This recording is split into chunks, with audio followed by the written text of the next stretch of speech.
Hey y'all, and welcome back to Tree and Shay with Alyssa and Jay. Whew. How y'all been? Okay. Welcome back. Welcome back. Shout out to Mace. Okay. So we can just go dive right in, I guess, with some celebrity. Yeah. We have exciting and nuanced topic to talk about today, and we want to get to that. So Here we go. Dog, a legend. We've lost a legend. And I know this was like a couple weeks ago now, but I'm still a little butthurt about it. Mm-hmm. Rest in peace to the beautiful Miss Tina Turner. Okay, Miss Anime Bully. Okay. A true legend. Like, I think one of the most like badass things about Tina Turner to me was that even after she suffered like all of that stuff with Ike and, you know, she got famous and all of that or whatever, she completely reinvented herself. Yeah.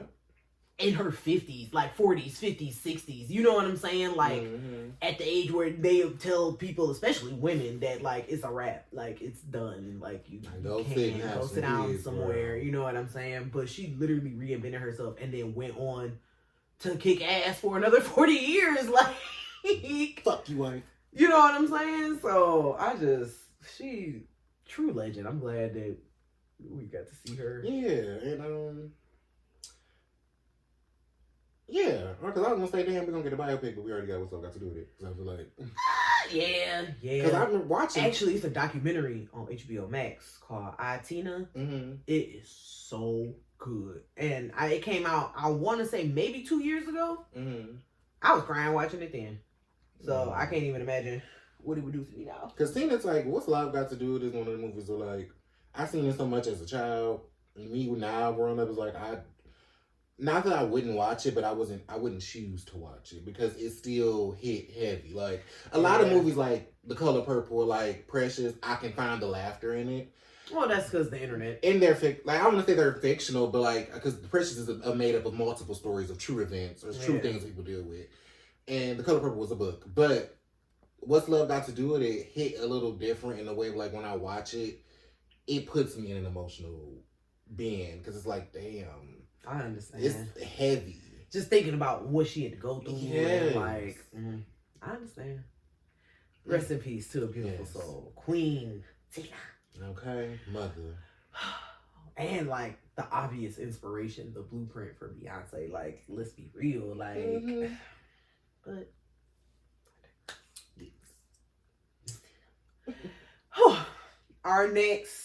What's our next? What we had going on? I'm sorry. Blue Ivy. Yes, Miss B.I.C. Blue Ivy Carter, honey, big. Oh, you lit like a big bitch. Okay. She making her little debut, and I don't know if she's gonna become the next Boom Cat, Lorianne Gibson.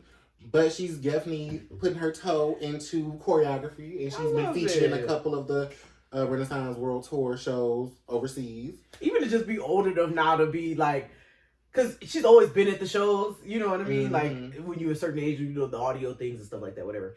But she's always kind of been at the shows, and you see her, like, on the balcony or, like, backstage, just kind of like, So, like, imagine how exciting it is for her to, like, literally be on some, like, I'm old enough to, like, be out on stage, have my own little part, like, I'm out here with my mama. Yeah. And killing the choreography, like, and she got her own little swag, and she does. She's so cool. She is. Like, I could imagine, like, because we don't hear a lot of her speaking. Like, we don't get to really see, like, what she, I guess I don't want to say how smart she is. We don't get to see her talk and, like, have her opinions personality about for herself. But just to see, like, the little bit of her personality come out during the dances of her own. She's coming into her own. I love it. It's like, I feel like Blue Ivy is like all of our, like... Our niece. Like she's our niece. Like, this was their first baby. This like, was our first we've baby. been watching her grow up, like, literally. She's already fucking 22. Like, good God. And the other funny part, I feel like, and this is just speculation because I don't fucking know. And part of it is probably wishful thinking. I feel like she got a deep-ass voice. I could definitely see her having like a little raspiness to her tone. No, like legitimately deep, like a deep voice. Like it's probably low and deep, like Beyonce. I can definitely see it. It'd probably be like, I thought that was your mama. You, girl, like. Whose mother is this? So, I don't know. That's like a random thing that I be thinking about, but it's probably like, she got like a little Anita going on. I can see that. I can see that. So definitely. But I love it for her. I'm glad that she's doing it. Maybe this is something I don't know if she's gonna step into choreography or this is just something she just decided to do for the time being. Like, oh well, do you want to come do some shows? Oh yeah. Whenever I feel like it, I come out there and do my little 1 and 2. I actually see her more as like a stylist or like a designer, like a fashion designer, huge fashion designer, stylist. I definitely see her being doing something more behind fashion. The scenes. Yeah. I guess I see her more in fashion. Yeah, because I mean that's a lot to live up to. You have 2 mega star parents, Jay-Z, Beyonce. I feel like the natural thing people would think you would be a rapper or a singer, and I don't see that for her. I see her doing like I see Blue doing her own thing. Like I could see them trying to turn them twins into the next rapper singer, like the next Jay-Z, Beyonce type thing. But I could see Blue doing her complete, like going the Solange route and doing her own thing. But you're like literally breaking records and setting things and doing stuff. But it's like she did what? What? That building is named after her. Like, you know what I mean? I could see her being on that type of time. I could, love that for her. So yes, kudos to Miss Blue. We are watching and we'll be waiting. Okay. Speaking of wonderful little black girls and lovely things for little black girls, I know y'all seen The Little Mermaid. Because I've seen it twice. Like, literally, because it was amazing. It was so good. Even just how closely that they stuck to the story of the cartoon version while still implementing their own like original spins. It was so good. It was so well done. I like the new songs. Even though I personally used to enjoy Le Poisson, the chef when he's singing about cutting up the fish and stuff like that in the cartoon. We ain't never seen the cartoon one, but it's a scene where the chef is like in the kitchen, like singing about just like how he loved cutting up fish and cooking fish and stuff like that. And Sebastian is literally in there like, what in the fuck? What is this place? And obviously, I can see why they would have cut it out for the live action adaptation, but it was still really good. I was so pleased. I really enjoyed it, especially from somebody who had never seen The Little Mermaid, and not for no other reason, but you just probably never seen it. It just was one of them. I guess it missed me, and I think I knew enough about the movie from like hearsay to be like, oh, okay, well, Disney movies are pretty typical, so it was like, okay, but it was very good. It was very funny. I was engaged the whole time. Chloe did an amazing job. You called her Chloe. So sorry. Okay. So sorry to that woman. Sorry to that sister.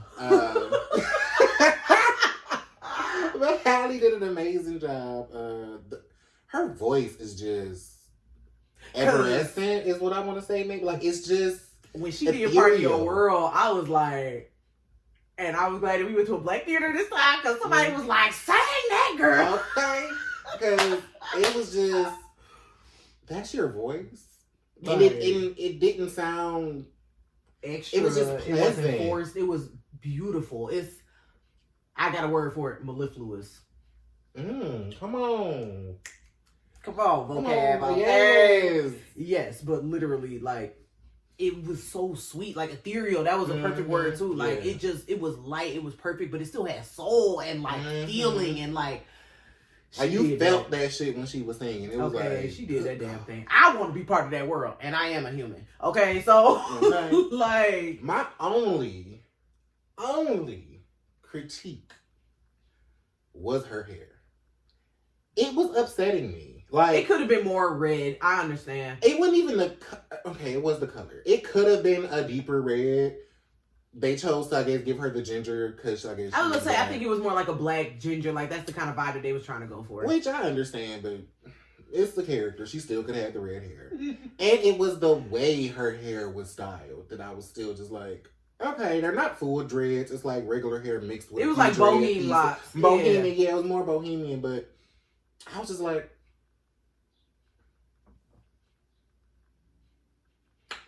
I could have found somebody. The girl who do mindfold locks could have did this and killed it. It would have looked real cute. But the fact that y'all had a production and spent the coin I expect this shit to look like, and her hair regular. When It's she does her always own like- hair, whatever she does to her hair looks better than this. But I think also we have to take into account, if you're literally a mermaid, you've been living underwater your whole life, there's never been any reason to style or neatly part or like any of that to your hair. You get what I'm saying? Like, I feel you. I 100% feel you just in terms of like details and black hair, and I know how this goes. Yeah. But for the story's sake, it kind of makes sense. Because even how she, get the fork and was like, oh, and they was all looking like, girl, what the fuck is you doing?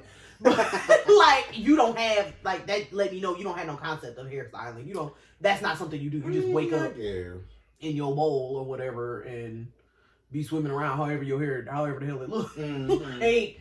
Because if you look, all of the sisters really had their hair just kind of free floating. But their hair was cute though. Like, you had the African mermaid, she had that beautiful ass. It was so much beautiful. The Indian mermaid, her hair was real luscious, and I mean, all their hair was pretty much to their heritage, I guess. And it looked nice. And I just feel like with hers, because we already had the African mermaid, where they had an African mermaid with the kinky, like, give her full locks. I get what you're saying. Like, you could have still gave my girl a little. It almost like they gave her like I don't want to say mixed, but it's almost like that's what they were giving, like a trying to blur the lines. I get it. Yeah, and I'm like, okay. I can't even think of a critique that I have for it. I really enjoyed it. And honestly, I guess my only critique would be that I wish that, it could have been a black prince too. But because I mean, if you're gonna go there, it's like literally that. But it was already, we seen what a fight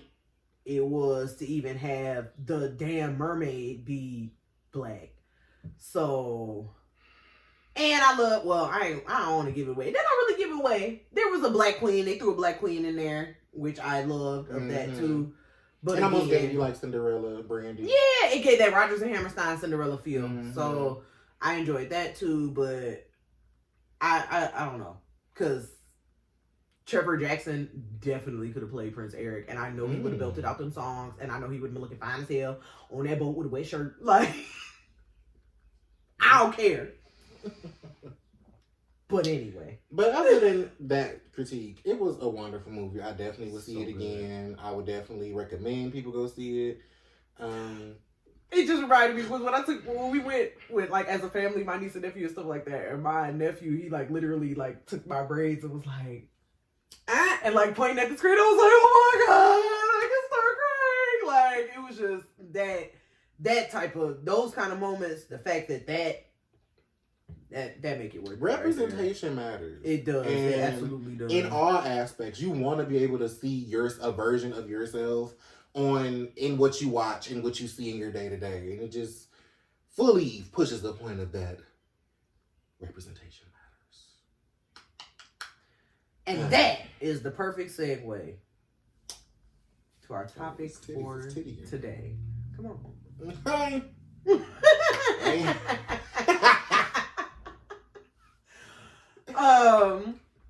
Yes, our topic for today. Being a black face in a white workspace.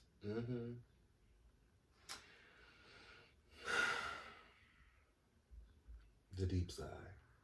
Literally. And y'all felt the blackness on that deep side.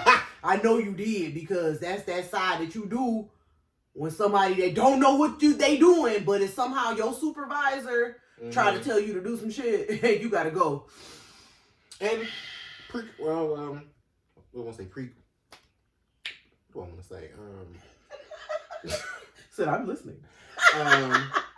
Disclaimer. Okay. There's nothing against all white people. Right. So don't all white people us. Okay, don't come, don't holler, don't do none of that. This is specific to experiences we've had. Our experiences as black faces. Working in white spaces. It's nothing to do with the entirety of white people.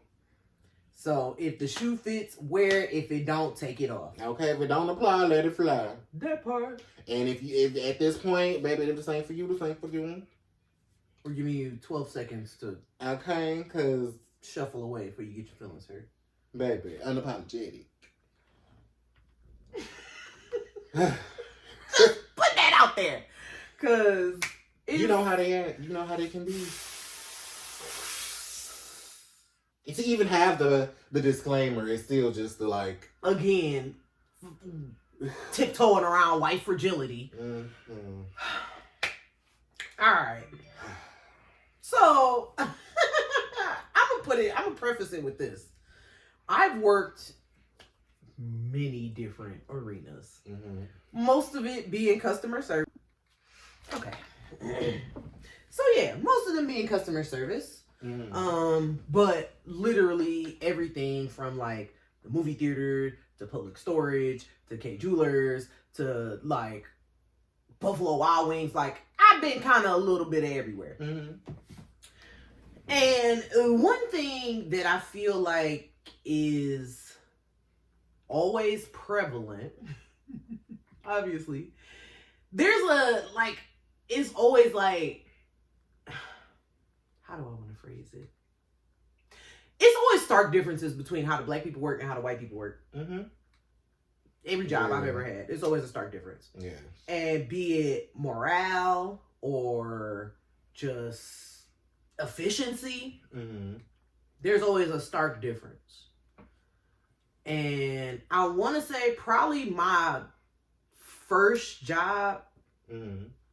working at the Palladium in Birmingham back when it was privately owned. Mm-hmm. That was probably one of the best displays of, I guess, unity. Okay.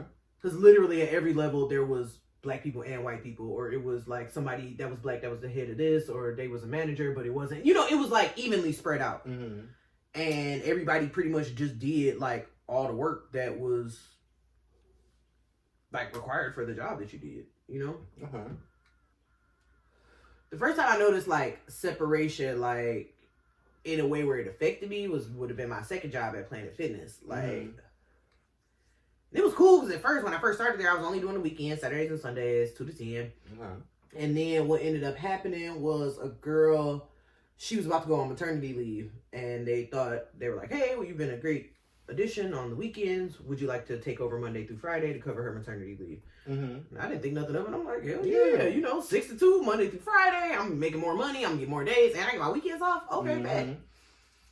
And legitimately just doing my thing, like, and I made such a difference in that 6 weeks that they was calling me the week that girl came back, like, hey, do you think we could still have you do a couple days during the week? Because mm-hmm. a lot of people have been asking about you and blah, blah. And I'm like, oh, wow, okay, well, great. Sure. Literally. But all I was doing was showing up every day, like, good morning, how you doing? Have a good workout. Da, da, da, da. Like, just mm-hmm. providing pleasant customer service.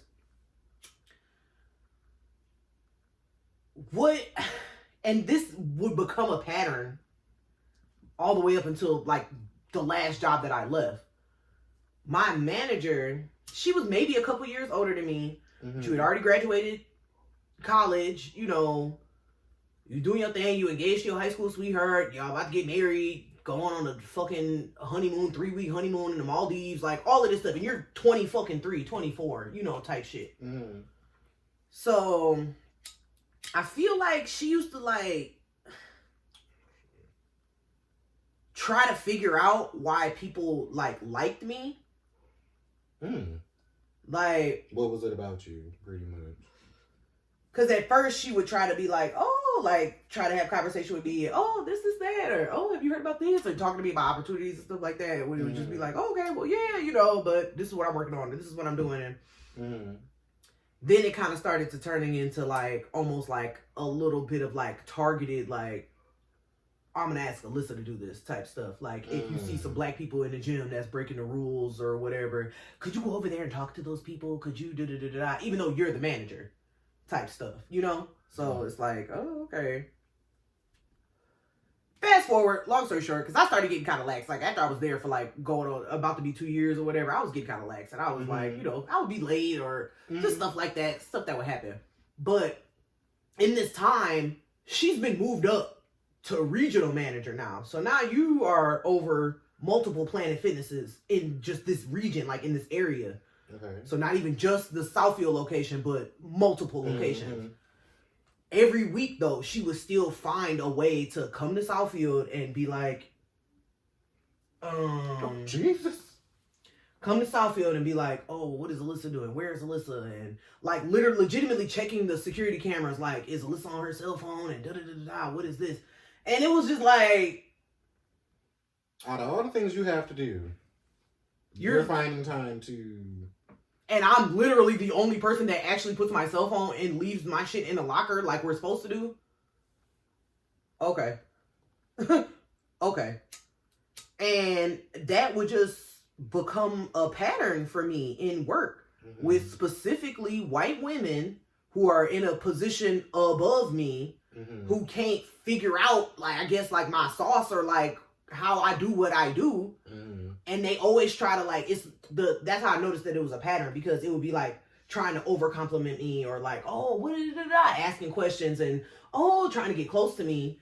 But then if I'm just like, I'm keeping you at bay because I don't fuck with you like that, because if I don't, like, I don't have to fuck with you just because we're coworkers or whatever. Like, I don't have to be your friend. That part. But once they got that, then it becomes like an attack, and it's always like, oh, your uniform is this, or you're this. Like, when I was working at K Jewelers, oh, that old bitch used to get on my fucking nerves. Like, I couldn't even, like, breathe too loudly, and it would be like, you're not supposed to be leaning behind the counter. Okay, well, if I'm sitting down, you're not supposed to be sitting. Okay, well, I'm standing over here. Well, you're not supposed to be on the tablet. Oh, well, your sweater is this, your pants are this. It was always something. Always something.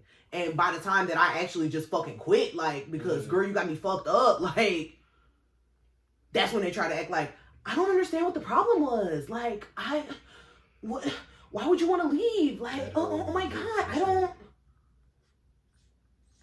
Even though I know that you have been targeting me, I've felt your targeted actions on me these last few weeks or months or whatever, however long it's been. And the situation I feel like they got under my skin the most was when my last restaurant that I had to leave, because it was that type of situation. A white server that got moved up, and mind you, she only got moved up to be manager because you're literally the only person that has more time than the owner to devote to this restaurant, because you don't have no fucking life. That's fine. But in the beginning, you're like, oh my God, Alyssa, you're so great. You're such a great server. And I always know when you're here because it smells good and when you're here and the music is just like, oh my dick, right? She was cool. I don't have no issue. Like, it is what it is. Like, cause if you nice, I'm gonna be nice. But like, if there's other people in there that I fuck with, like heavy, like, let's go get some drinks after work, nigga, type, like, that just is what it is. And if you're not invited, that's not a personal affront to you. Like, you just not invited. Go find friends your own fucking age. Like, I don't know what to tell you. Literally that. So when it gets to be stuff like that, that's what I noticed. My hours start getting cut, or it's more like, oh, Alyssa, you didn't do this. Alyssa didn't do this. Alyssa da. After like a month of this, I'm like, okay, so what's up? What's the problem? Because my hours is getting cut. This is like, and you don't even have real reasons as to why you're cutting my hours. Because I'm the best fucking server you got in here. But my hours is cut.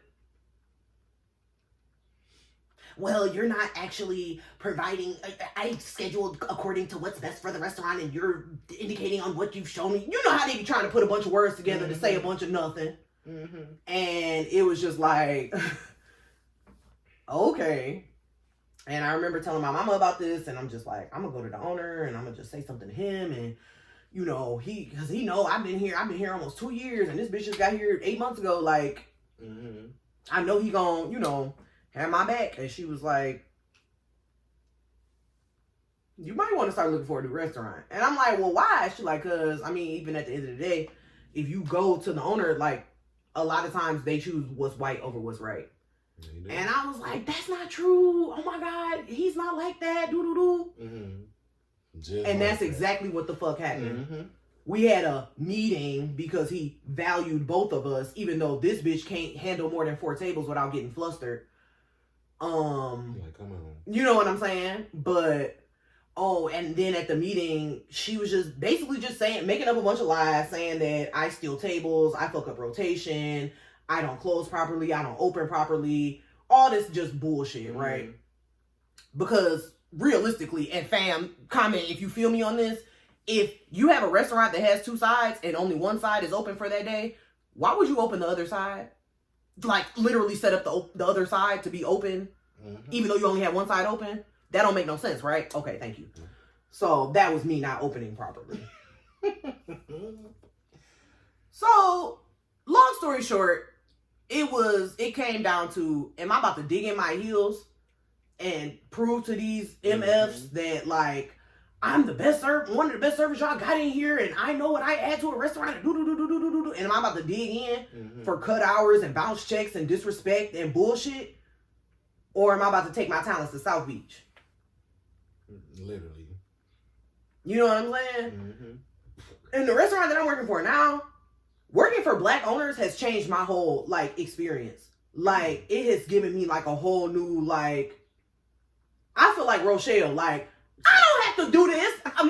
My owner's got 2 restaurants. You know what I'm saying? Like, type shit. Like, I don't have to deal with this. Because, like, literally the very first staff meeting that I had in my new restaurant, she cut right into the white servers like, y'all can't be talking to these Black customers any type of way.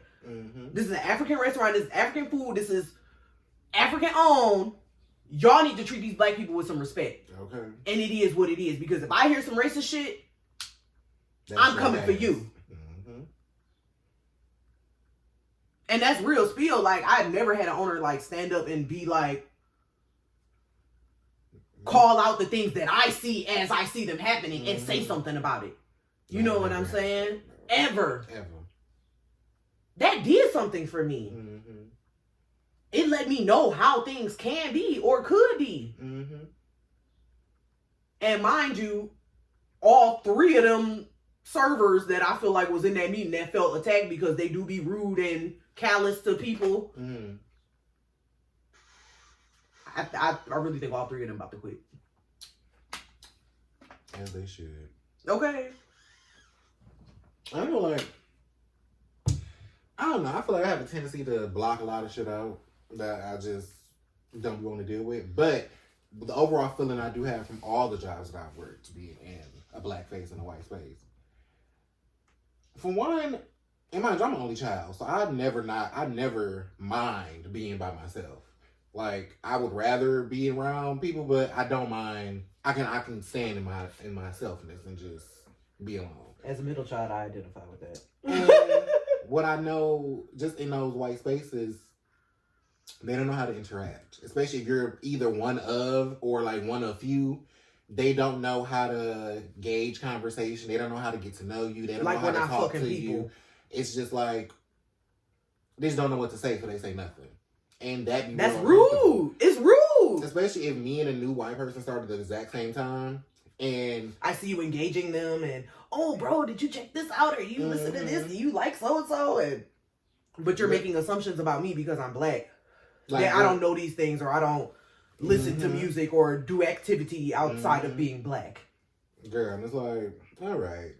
But another thing, well, I guess one of the restaurants I worked at, a few restaurants, I had a lot of probably issues in restaurants. Like the very first restaurant I worked in, I didn't get put on the schedule right away. Well, not on the schedule, but I had like 2 days on the schedule. And it was like almost like a thing of like, my hands are cold. He didn't want, I don't want to say he didn't want Black people working there, but he did not want Black people working there, especially our guests to be servers. And I hate thinly veiled like prejudice, but especially from people or business owners that want money from our community. So he was real weird about shit like that. Then I worked with a guy who wanted to fire me because I guess I didn't fit the look like he wanted for his server staff, but it kind of bit him in the ass because everybody liked me. You were a great server, I imagine. Everybody liked me and I did my job really good. So it's like, you can't really... I got fired for some other shit, but that reason he wanted to fire me, it was like, okay, whatever. That's when they put the microscope on you. And like, when they decide that they don't want you there anymore, that's when the microscope happens. And then like, you feel it. Like, as a Black person, you can fucking feel it. Like, even at our job and... the times where like the division started kind of happening and you could literally feel it. It would be times we walk in there and it's just like, oh, hey. And then everybody go downstairs. Get the fuck on. And it's like, weren't y'all all just up here kikiing? But now... What happened? Now that we walked in, it's like, Let's take this party in the basement. Oh, let's talk about MTV or I don't know. I don't understand what would be that specific unless it's like a clan meeting or something and we just can't be a part of the conversation. Like I don't understand. It's honey,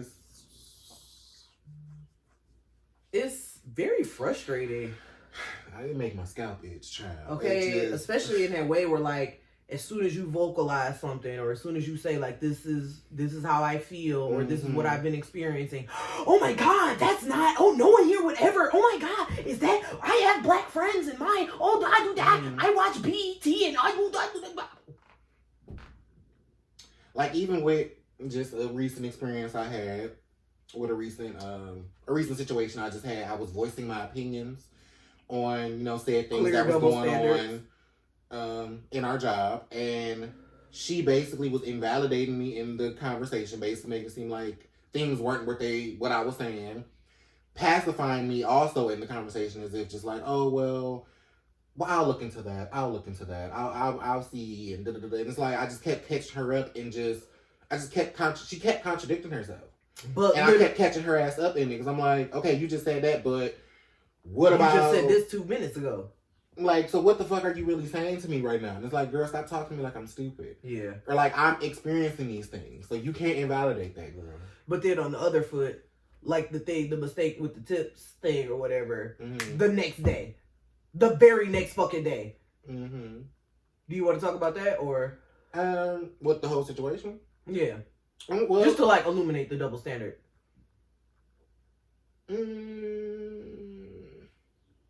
Wait, because what the fuck did happen? Because remember you was going on break and you had split the tips. Okay, yes, I split the tips. And I split them between everybody who's on the floor. Now, because another person who should have been on the floor was not on the floor. Also part of the management team, so technically should be getting cut in on tips anyway. Technically. So, anyway, he wasn't on the floor, so I split the tips between whoever was on the floor. Now, if he would have been upstairs, I would have known, but it was a substantial amount of time that had passed, so I really forgot. Like, we really literally didn't even realize that he was there. That we had been open for hours and didn't even realize he was there, because if you was going on break, it had to be at least 2 o'clock. Mm-hmm. And I didn't realize it, I think, until... Actually, no, I did realize it because I didn't get tipped out that night. Because I split the tips, and once I came back and everything, I split in between me, whoever else was on the floor. The day go on, I didn't get tipped out that night. Was that a night I left early, like a Saturday or something? No, I feel like you was there. I feel like you were there. Because I don't think you came in. I think you didn't open. I feel like you came in. No, we were there because I was like, well, split the tips. If you about to go on break, if you need some money, just split the tips before you go on break. And then we'll just... go from there. I don't think you were there yet. I feel like you I was there and then I left because I'm thinking that this was like a Saturday. Because it was daytime when it happened. Mm-hmm. And I wasn't there for close. No, because I remember you being there for close. I feel like I remember we left together. I mean, I know we always leave together, but I feel like if you wouldn't have gotten tipped out, that would have been something we talked about. You get what I'm saying? Because I feel like I just didn't pay no attention until maybe I got home that I didn't get tipped out. Dog, I feel like you would know if you didn't get tipped out. If I got tipped out a second time and then you didn't, like they didn't give you any money, like... Because I know for a fact I didn't get any money. I know for a fact I didn't get tipped out that same night. We would have talked about that then. So I couldn't have been there. Well, maybe not then. Because I know for a fact I didn't leave with no money. But I didn't like trip about it. I just was like... Okay, but then when I got home and realized that I forgot to split the tip, I forgot to cut me in on the tip, I'm like, oh, well, maybe that was why. Maybe because they felt like I didn't split that tip with him, that mean that I didn't get a tip that night. But I didn't give a fuck about it. It was a mistake, an honest mistake. The next day... Literally the next day. I'm at, nothing is being said. I come to work, everything's fine, everything's dandy. The people come in, everything's regular. I'm in the back. Just to give you, a visual. I'm in the back. Everybody else is in the front. I think I was just minding my business. I just was I think I maybe isolated myself for whatever reason. And I just kept hearing stuff at the front of, oh, this is about to be funny. Or it was just, a lot of little laughter. And I'm just, not really At that point, I'm not paying what they're saying no attention. Like, it don't hold no weight to me, but I'm just remembering what I'm hearing. So, said manager comes in, we speak, nothing said about the situation.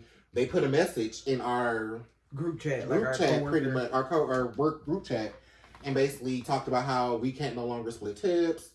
Only management can split tips now, and whatever the hell the message said. And mind you, this is after all these new young people have conveniently moved up to management above experienced people and people who have already been there since the open.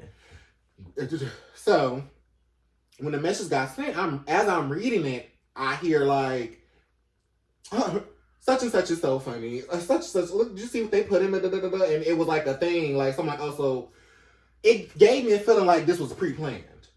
Like, this was something already pre-discussed. Y'all already knew this was happening. Y'all thought this shit was funny as fuck. But my issue was, you walked straight past me. We had a brief interaction of, hey, how you doing? What's going on? You could have said whatever you wanted to say. You could be like, hey, Jay, can I talk to you real quick? What happened with the tips yesterday? Simple as that. Like, literally. And I could have gave you like, oh, honest mistake. Like, because I thought about that when I got home, and I was like, and it could have been that cleared up just like that. But because you have it in your mind, the assumption, the worst already, like, oh, you're doing this because, again, you're conditioned racism. Because, let's be real, Jane Elliott says it, you can look it up, you cannot grow up in America and not be racist. Because that is literally the blueprint for, like, our school system, our society. It's the blueprint for our society. Racism, white supremacy. We're going to teach it to you. We're going to indoctrinate it into you. Because that's what the program is here. Simple as that. Like, plain as day. Just facts. Period. My thing, what I learned to just not expect from working in a white, quote-unquote, white environment is not to expect straightforwardness. At all. Like, and I think I always go in thinking, my God. I'm pussyfooting. Literally that. Because I'm such a straightforward person, I expect everybody else to be straightforward. And working in white space, or quote-unquote white spaces, is a lot of passive aggressiveness. It's so much passive aggression. Like, it's so much passive aggression. It's so much passive aggression. Write-ups and this and you actually did it, even though literally the same person had done the thing. When one coworker did not show up and they called her and she said, y'all know I don't work Thursdays because SVU comes on, and didn't show up, there was no issue, there was no consequence, there was no ramification. I literally called 5-6 hours before my shift and said, I've been taking my hair down for 24 hours. Really going on 30 hours at this point. I don't think I'm going to make it in for my shift. Okay. The next day I come in, I just need you to sign this write-up because you didn't show up for your shift yesterday and you didn't have like a real reason, like it wasn't like an emergency or anything. Child. But I called hours before my shift. Now I didn't show up and y'all called me and said, where you at? And then after that, after a write-up, then it's any call-offs need to be made directly to a manager. It needs to be da-da-da.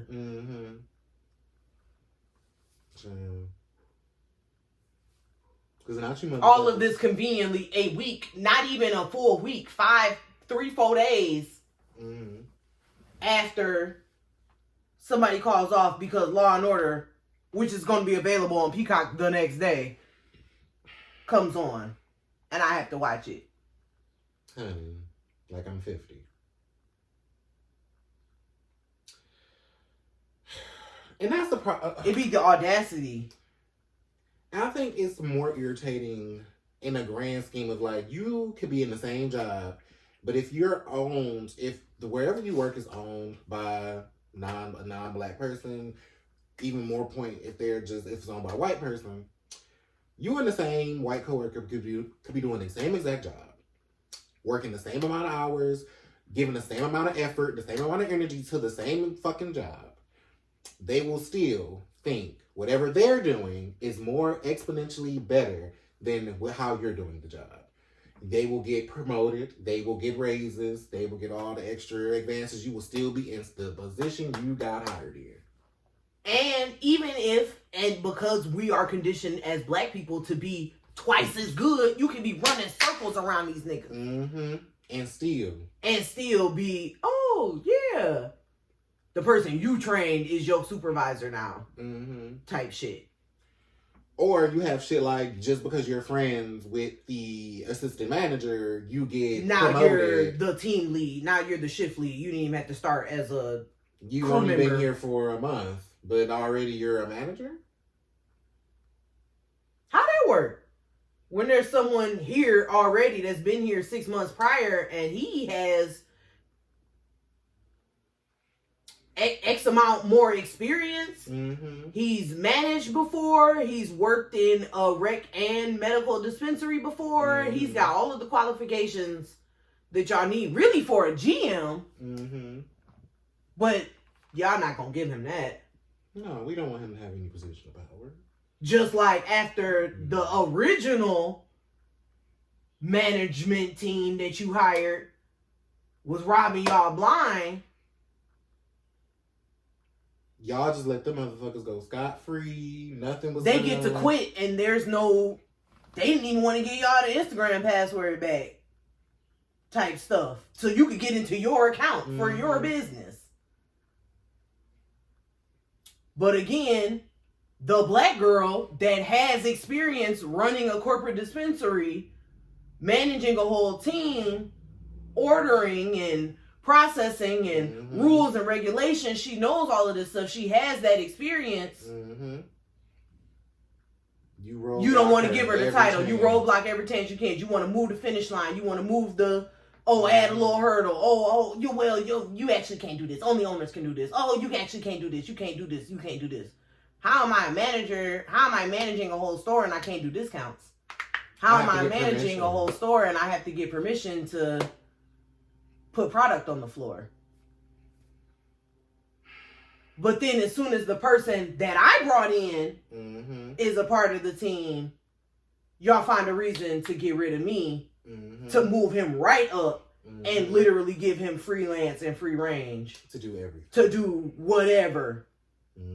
From hiring friends to stacking discounts to... Baby, robbing y'all blind. It's incredibly frustrating because to even have the feeling of,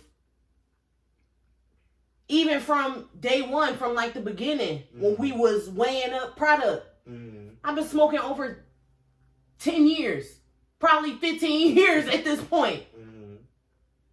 I know how to weigh up an eighth. I know how to weigh up a gram. I know how to weigh up a quarter. I know how to weigh up a half. I know how to weigh up an ounce. Stop playing with me. But not everybody is weighing up. And you only checking the black people stuff like, oh, I'm just quality control check. Just making sure that your measurements are right. Making sure you're... Like, excuse the fuck out of me. But I'm literally watching you, like, skipping over Amy, Chrissy, Becky to be like, oh, sorry, Keisha. Oh, quality control. Just random quality control inspection. Like, I don't see it happening in my face. It's so infuriating to be in a space where you know you're not welcome. Baby. Or we're just like, it's blatant that the rules is different. Like, at least be a little smarter about it. Like, at least hide it a little bit better. But y'all are in plain sight with this shit. Like, because I guess, well, one, we're outnumbered now. So it's like, at that point, it's like, well, it's more of us than them. So we can kind of just do what the fuck we want to do. And they kind of got to deal with it about us. And really, that's what they want. At the end of the day, they want you to leave so they can have it how they want it to be, how they want. Oh, I think that's a part of my petty, too. Oh, you didn't realize that it's no black people working here. I think that's a little bit part of my petty because I'm like, as much as I want to be like, fuck y'all, I'm just like, piss y'all off. Because I'm going to say, because Y'all got me fucked up, and I'm gonna be a menace the whole time I'm here. So I understand. You got Malcolm X on your ass now. I guess I feel like I'm too old. Like at this point, like I just don't have the energy anymore, especially to like even want to even continue to stay and participate in helping you make money off of my community, and you don't even respect us as a people. Like you don't respect us as a people. Literally watch people come, oh, I bet they wreck. Oh, they ain't got no medical card. But these are the same people that you rushing to try to like become recreational so that you can sell to these same people.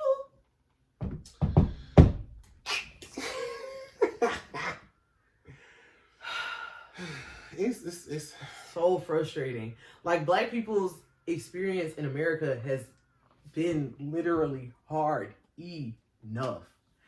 And for everybody to act all woke, bro, and like, where's post-racial and colorblind?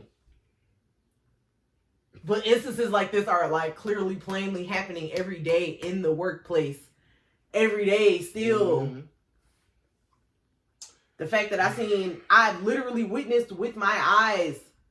Do you know how many times as a server, do you know how many times I've been told, keep the change? And it's like $1.61. Or less.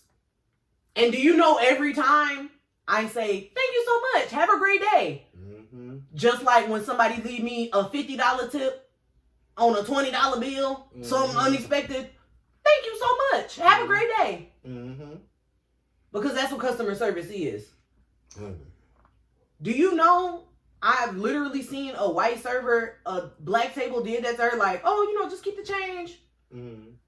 She took it, it was $2 and whatever, and she took it back to the table and was like, oh no, here, you can have this back because you clearly need it more than I do. Get the fuck out of here. Girl, I know you lying. And came to the kitchen and was like bragging about that shit. On some, she said keep the change. Like, and I'm literally looking like, you dead ass. But this is someone that's at least 10 years older than me. So you've been serving for X amount of time. Fucking...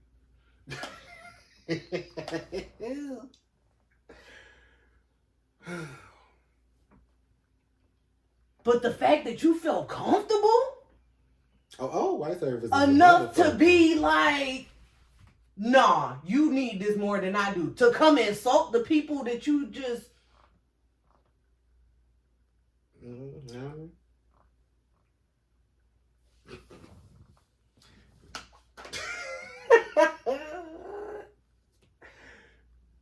Boggled.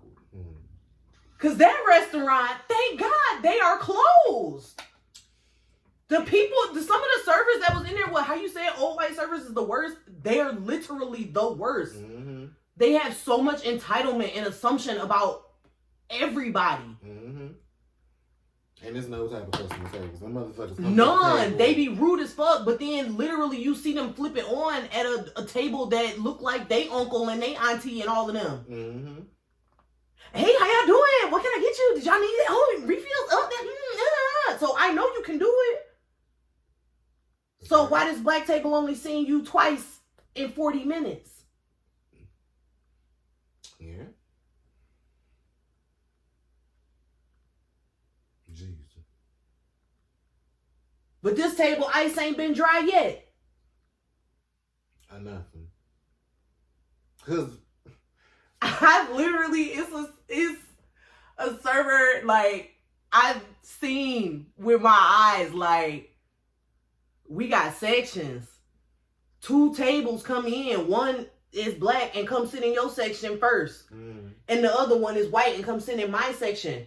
And I done peep both of them because I'm a server like that. I got eagle eyes. I'm, okay, 2 tops just sat. Okay, bet. They gonna need water, menus, cups. XXX, whatever. Not you rushing already over with a jug of water to, baby, I gotta get this money. The table in my section, like, oh, hey, you guys been here? Just wanted to get y'all set up and get y'all some water. Have y'all been here? I want to run through the menu and blah, blah. Like, no. But then the table in your section ain't been that. They looking around like, don't know. And I come over with water and all of this. Are y'all okay? Have y'all been greeted? Oh no, we was waiting on somebody to come back. Like, he gave us some menus, but. And this is stuff I'm seeing with my eyes. Stuff in some situations you can run the cameras back. It's infuriating. Literally. And they don't ever have an excuse. Because they try to make it seem like they didn't mean it like that. That's not how I meant it. Or they try to spin it like... That was an honest mistake. That was never my intention. Like, you knew what the fuck you were doing. You had intention with what you were doing. So, stop fucking playing with me. And it be that, like, I could respect if I call your bullshit out, you just be like, you know what, yeah, that's what it was. Like, let me be honest about it, but don't play me like I'm not seeing what I'm seeing, or you're not doing what I see you're doing, and you flip it to where it's like, now you're the victim. And crying white tears. Like, and I feel like the bad guy. Like, girl, no. And I'll even take, if I bring it up to you and you are like, oh my God, no one's ever brought that up to me. I never realized that I did that. And you could be hurt about that. And yeah, because it's a revelation. It is. But to take that and be more conscious going forward, that's what speaks to your character to me. Yeah. But if it's in this moment and that didn't happen, you gaslight me and that right there speaks to your character. Baby. Because you're not open to no self-awareness. Because one thing you're not going to do is gaslight me. I don't give a fuck. Once I peep the gaslight, girl, I'm calling bullshit. Because girls don't even do that with me. I'm not DTE. We do not play them gaslight games. Thank you. Because literally, as a people, we have had to have a hyper awareness, a hyper self-awareness to the point that it's not even healthy, like to where you're conscious of how you're moving and breathing and standing and sitting in certain places because you know it can mean the difference between you going home and you going home in a body bag. Honey.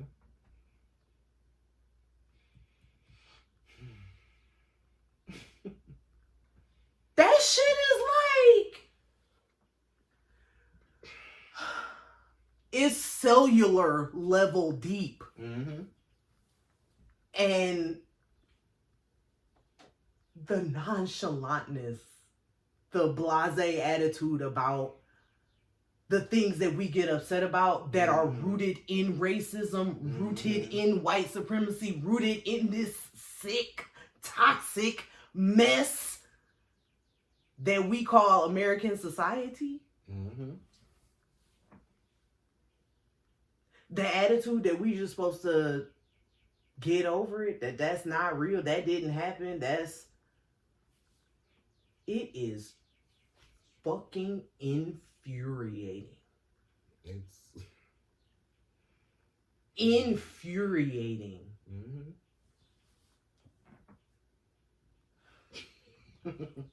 Like, to the level where I am glad that I have healthy outlets, because the day that somebody calls me a hard R nigger and we get to thumping in that bitch, I'm afraid for you. Because, baby, Jesus is going to have to come off the cross himself to get me up off your ass.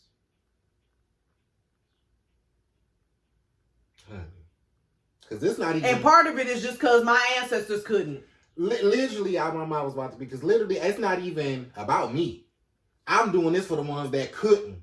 Baby, I'm about to wax tax your ass. This motherfucker. Call me wax tax and Drake, bitch, because you about to feel it for all my ancestors, okay?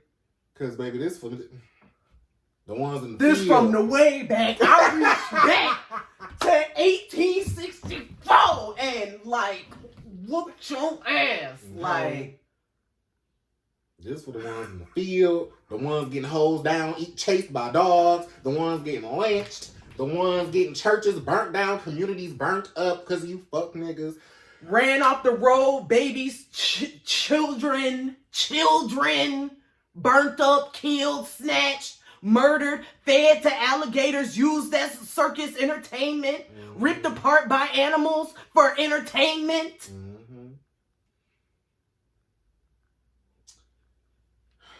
That shit is real. That shit happened, and it lives in us. Okay, it's not fucking fiction. It lives in us. This shit has actually happened and still happening. And the fact that we continue to live in racial terror with the real terrorists, the original terrorists, is mind-boggling how you could literally tell somebody to get over it.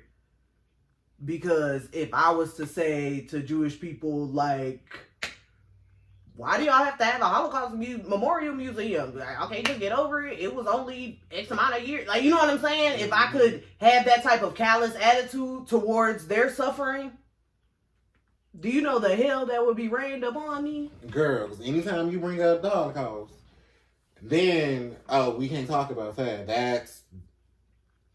But y'all can just spew our shit, forget our shit, fuck our shit, and we just supposed to be like, okay, you're right.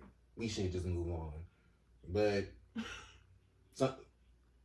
honey, I can't move on. My body won't let me move on. It's literally I in have my a DNA. literal physiological response, reaction to the police.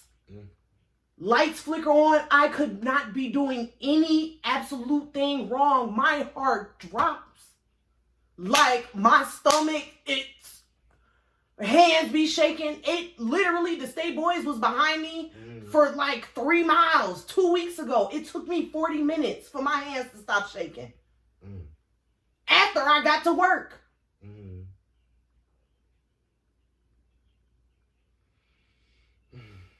Sweating, can't even halfway breathe. Because the police that's a whole different thing. Like, I've had run-ins with the police where, like, I've been like, good God, I don't know what the fuck is about to happen. I really don't know. Well, there's only 3 that stick out in my head. It's just like, we can do an episode about the police. I know, because that's a whole episode. That's never. Trust me, that's a whole. It's a whole episode. But to round it out, the ending notes. It's tough to be a blackface just in America, period. In the workspace, it's very hard. I would encourage people, especially because black businesses is thriving and growing and expanding. We need each other.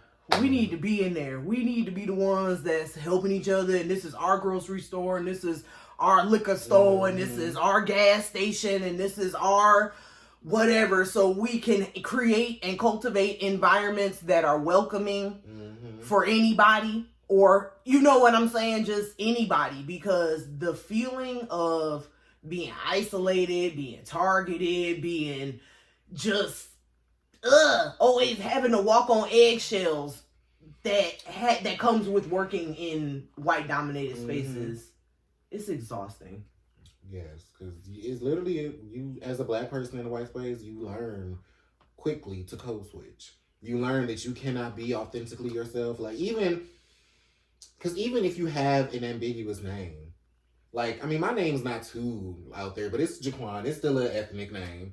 And even if you have even more urban name, if you a Keisha, or if you're a Jakeisha, if you're a Taekwon, you already are prejudged before you come in. So you already have to come in there not being stereotypical. On your P's and Q's, your best behavior, respectability politics, accessible the good to white Negro. people. You have to come in with the leaning more towards a white persona. And that's really what I want at the end of the day, is for us to stop even collectively holding them and their ideals and their way of living as a standard. Mm-hmm. Because it's not the standard. It don't have to be the standard. Mm-hmm. We can create a new standard for ourselves and for the future generations. Like, I want us to collectively stop holding the ideal that, oh, when I get it like Bill Gates, or when I get it like da-da-da, I want people to start collectively thinking more, when I get it like Mansa Musa, you know what I'm saying? And when I get it like Beyonce. Yeah. When I get it like Tyler Perry, you know what I'm saying? I want that to be where we going. That's one thing I do like about this newer generation. Like, they see the shit that's going, like... So I feel like for not too long, I feel like there's a slow change happening where, like, you being your authentic self is good enough. Like, you don't have to put on the code switch. You don't have to do the things. You being you and authentic to whoever you are and what you specifically bring is more important than the outer work of what you are. Yes, that exactly.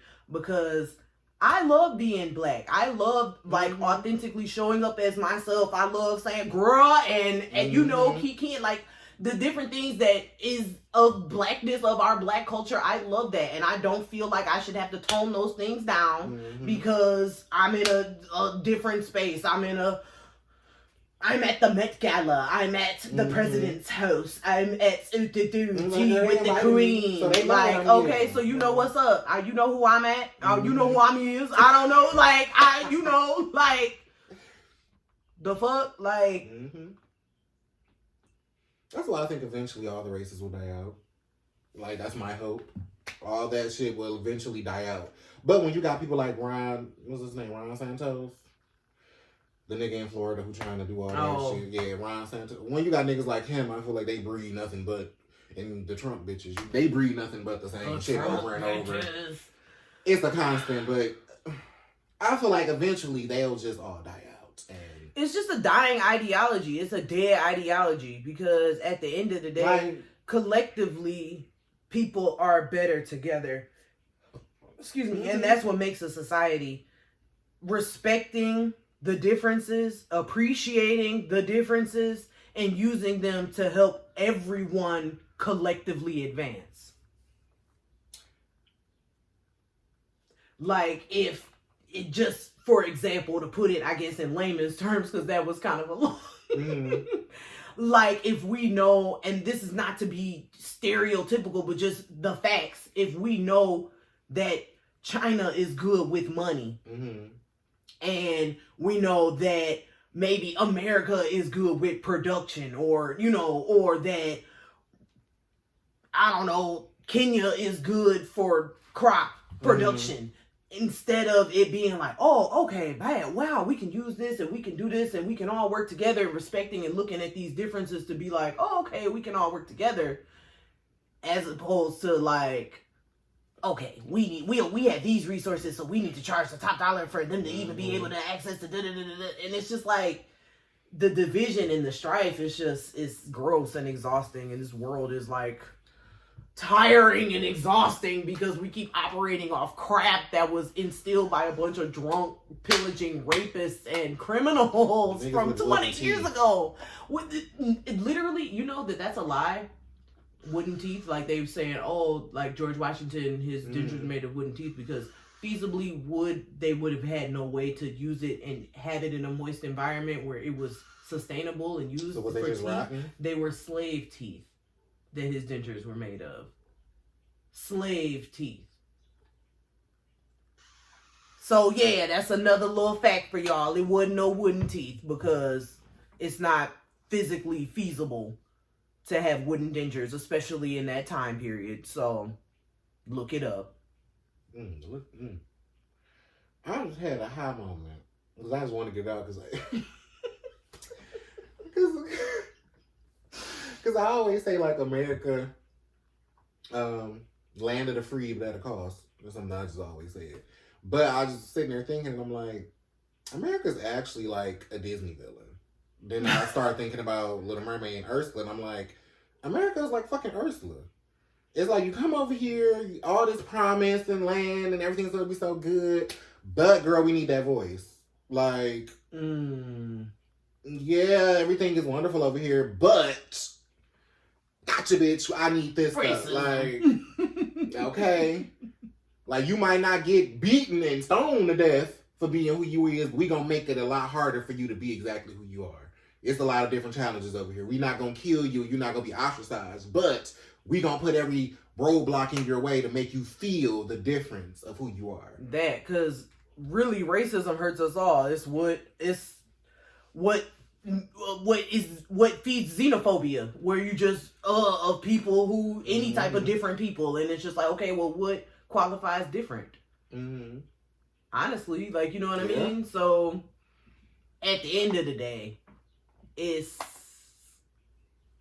what did Jane Elliott say? It's like literally a mental like handicap. Racism is like deeply rooted racism is a mental handicap that prevents you from living a logical human life.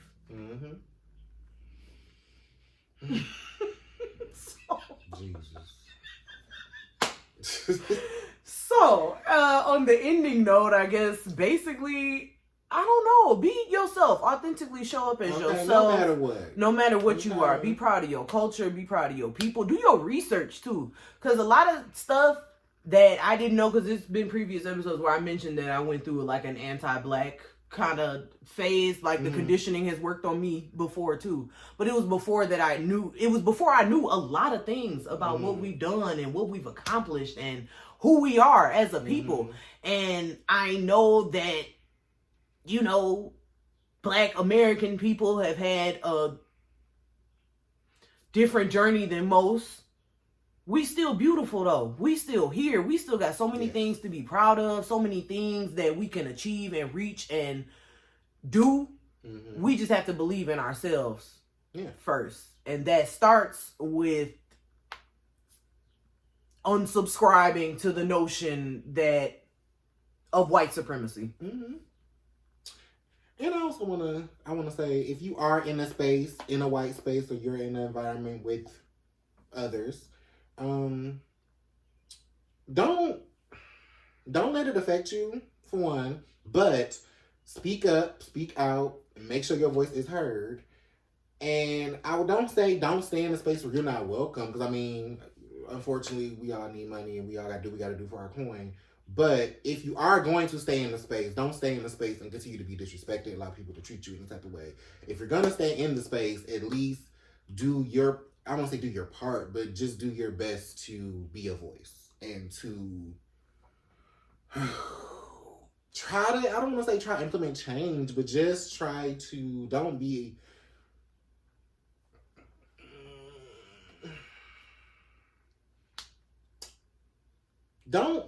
succumb to the circumstances and just I like that. Yeah, don't succumb to the circumstances and just, I said, be a voice. You know, if you're gonna stay in the space, don't be quiet. Be loud, be proud, and stay strong, sister. Yes. Stay strong. Like, and I know we tired of hearing that message. Girl, but it's like, we have the strength of the ancestors. We have the strength of God. We got a lot of strength on our side, and we just have to utilize it. And one of those ways to utilize it is community, and that's where I was saying Black businesses. Let's invest in Black businesses, Black ownership, Black leadership. Because at the end of the day, collectively is how we're heard. Yeah. And what I say is African proverb: if you want to go fast, go alone. If you want to go far, go together. Period. So until next time, truth love us and shade seek us. We love you. I'm doing it. Is it? We want to do it together. Ew. This has been Truth and Shade with Alyssa. And Jay.